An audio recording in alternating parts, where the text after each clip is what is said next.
Alexandre Guégan. I'm a programming associate at TIFF. I work with Jane Jalal that you met before the screening. It's my great pleasure to run the Q&A with the Director of Law. Just a couple of rules. Raise your hand as high as you can. Speak as loud as you can. Keep your questions as brief as you can so we can have as many as we can. Thank you. So now I'm going to ask you to join me in welcoming back on stage the Director of Law, Kate Shortland.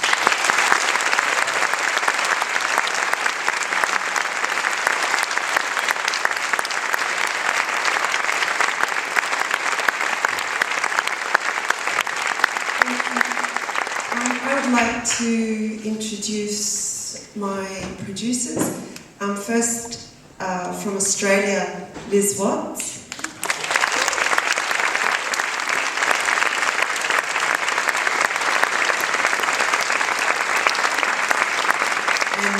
And from Scotland, Paul Welsh.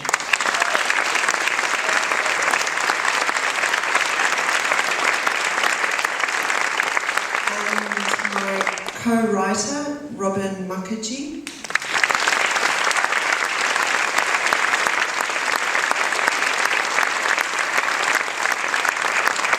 And the beautiful Saskia Rosenthal.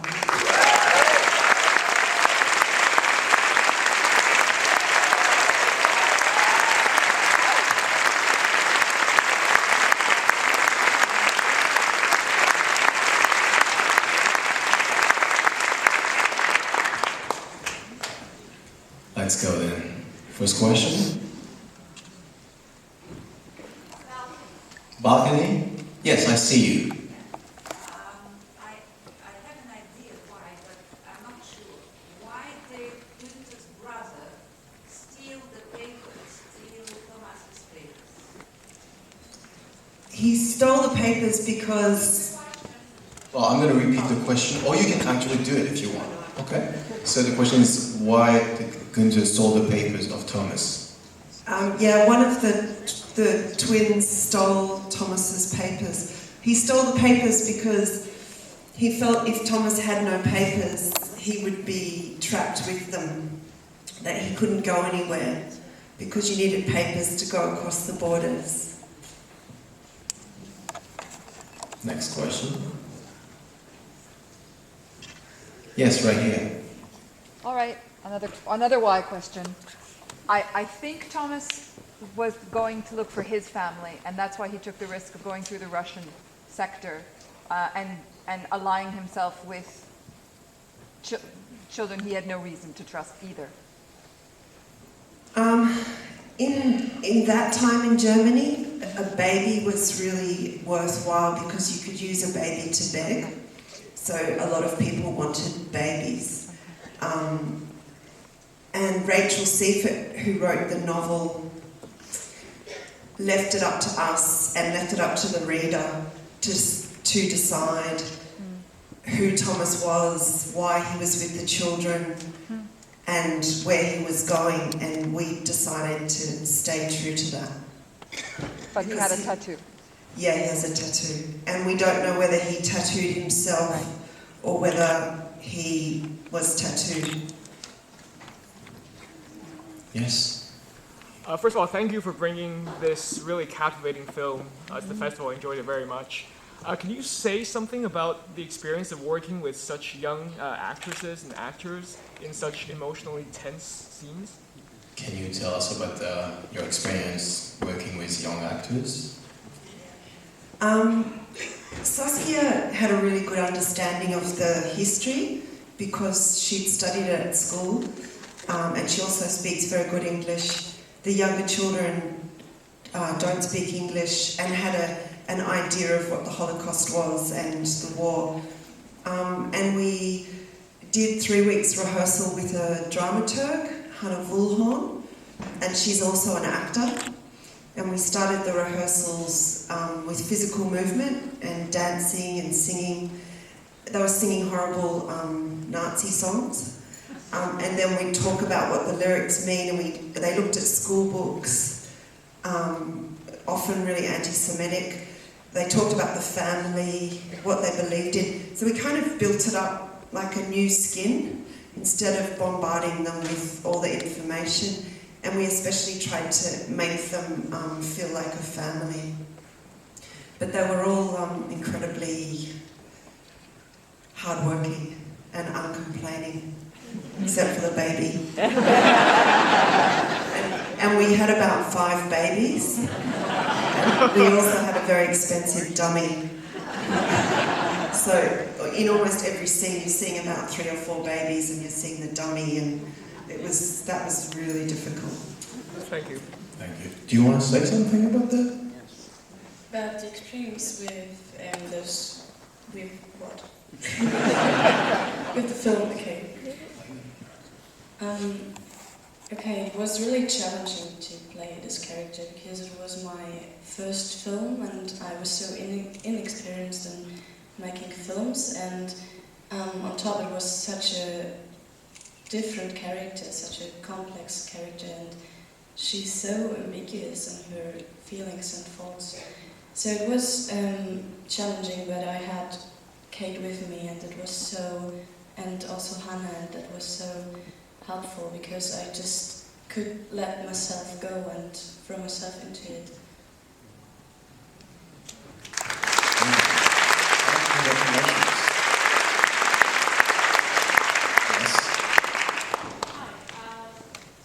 The relationship that you showed between Laura and Thomas was at times very intimate and at other times very frightening. I was wondering if there's a reason why you didn't show it beyond into the physical intimacy between the two characters. So I guess the question is, what made you choose these limitations in terms of the relation between Laura and Thomas? You show the very intense aspect of the relation, and it can be very brutal, but very also intimate. Why did you? Well, she's 14 or 15, and the girls were brought up with this very, they were members of Bund Deutsche Mädel, which is the German girls' league, and they were brought up to be incredibly pure, and the idea that you had as many children as you could have for the fatherland, to sacrifice everything for the fatherland. So the whole idea of being sexual outside of that was just chaos, I think. And it actually did happen because they had so many of those camps, those nature camps, and often the girls would get pregnant. So it did happen. But we thought that she's almost fighting her indoctrination because she's so being told that the Jew is dreckig, dirty, the other. So she's having this cerebral, I suppose, and instinctual fight.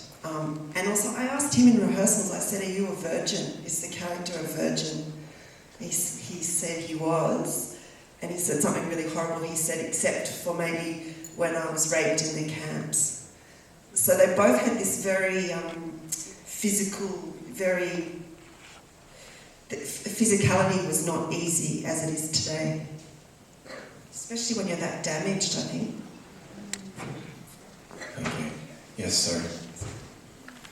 The imagery in the film was striking, and I was wondering, do you learn that during the script writing phase? Do you storyboard, or do you work it out during each day's shoots? Because we were working with young actors, I never storyboard, but we didn't storyboard or anything like that. But the designers worked out the look of the film, especially the nature. So they shot the forests, and we had them on cards: birch forest, beech forest, meadows,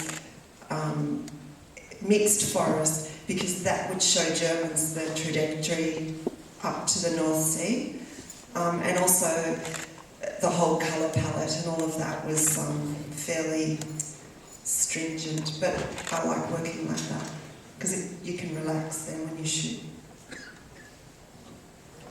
Yes, over there. Yeah, you.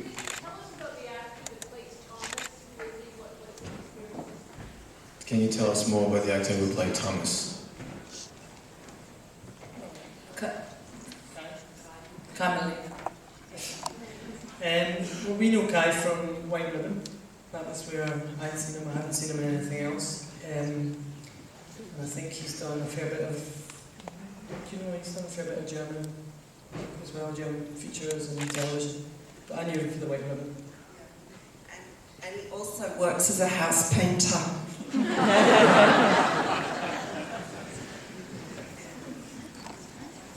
Yes? I'm just curious as to what both the actress and the director, what inspired you to make this film? And What? why did you join it? What inspired you to make the film? I'm going to give this question to Paul Welsh because he actually gave me the book. I had a working relationship with the author of the book, Rachel Seafront, in Scotland, and she passed me the manuscript for Loa just prior to its publication. And I read it and I was really moved by the plight or the dilemma of these children. So sometime later I was lucky enough to meet Kate when Somersault played at the Edinburgh Film Festival. I had the book at that point, I had some money to go to script with Robin, and I saw Somersault and I felt when I saw that Kate might be somebody who could relate to the material or could engage with the material. And luckily enough, at the Australian end of the equation, Liz had passed the book to Tony, Kate's partner, so it was in the house. And so she arrived home, I think, to Australia with a copy of it, to find a copy of it on her shelf. And there was a lot of synchronicity, I think, between all of us around the story and what it was about and what it meant. And we built it from there. Thank you. Yes? Yes, the audio is definitely as good as the visual.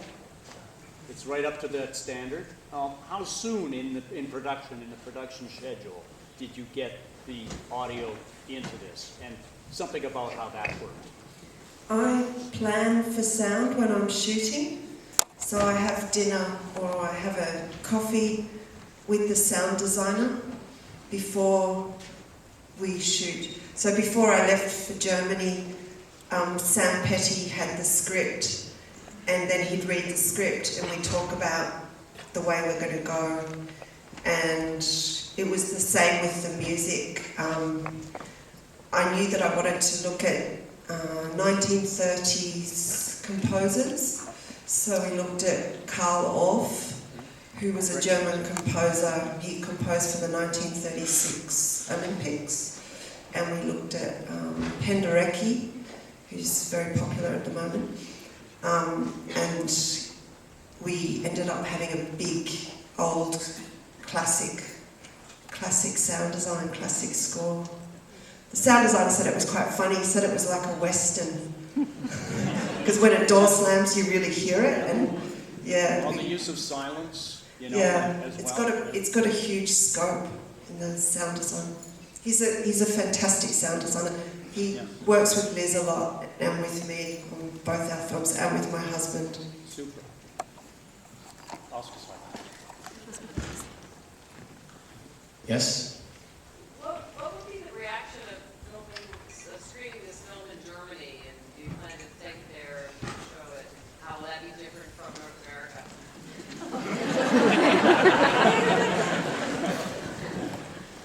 It's really difficult to say how Germans will react. I just hope they're open to see this and to talk about it and to have their own opinion. And I'm really excited to the reactions. I'm not quite sure. I do think, well, the book, of course, was written by somebody who is half German, and when Paul sent the book to me, he said that ideally this would go to a writer who's half German, but you'll do. And he didn't know that I'm actually half German myself. So when I read the book, it resonated so strongly with stones that up to that moment had been left turned, as it were.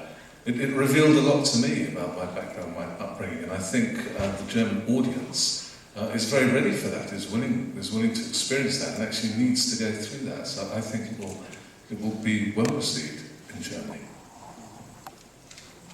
Things in the past, I'm French, so I live near Germany, and they really think the past way more strongly than other countries. They accept it and they're ready to move on. I think I'm not afraid at all about the reactions over there. I'm sure they will love it. Next question. Oh, there's so many. Oh, yes.